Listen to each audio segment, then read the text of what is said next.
কি অবস্থা জনগণ? বাংলাদেশ তো এই কি টিকটক বাহিনী তো ফুল পথে পথে।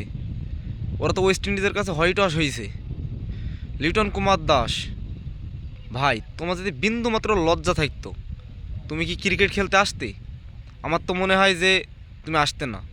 ও সরি, আমি তো ভুলেই গেছিলাম যে তোমরা বাংলাদেশের জন্য ক্রিকেট খেলতে আসোনি, তোমরা টাকার জন্য ক্রিকেট খেলতে এসেছো।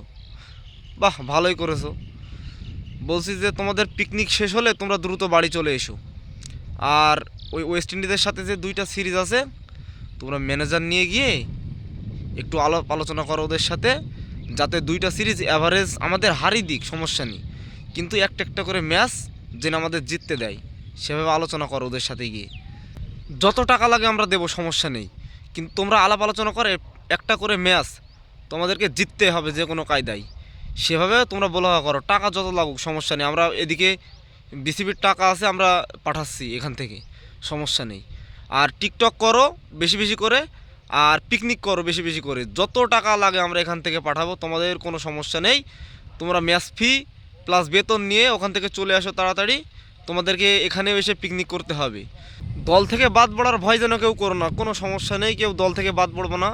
সবাই মোটামুটি ভালো খেলেছো, তোমাদের কোনো ধরনের কোনো সমস্যা নেই, নিরাপত্তা দেবো আমরা, তোমরা চলে এসো। আর একটা কথা বলতে ভুলে গিয়েছিলাম, ওয়েস্ট ইন্ডিজে যে জিনিস বিখ্যাত সেই জিনিসটা বেশি বেশি করে নিয়ে আসবা। ওই যে তোমরা বউরা অপেক্ষা করে বসে আছে, তোমাদের বউদের নিয়ে এসে দিবা। সবাই তো বিবাহিত, মোটামুটি সমস্যা নেই। আর ওই বেশি বেশি করে নিয়ে এসে তোমাদের বউদের হাতে দিবা, তারা যেন খুশি হয়। তারা খুশি মানে তো তোমাদের কাছে সব কিছু। বাংলাদেশ জিতু কারো কথা কোনো বিষয় না, চলে এসো।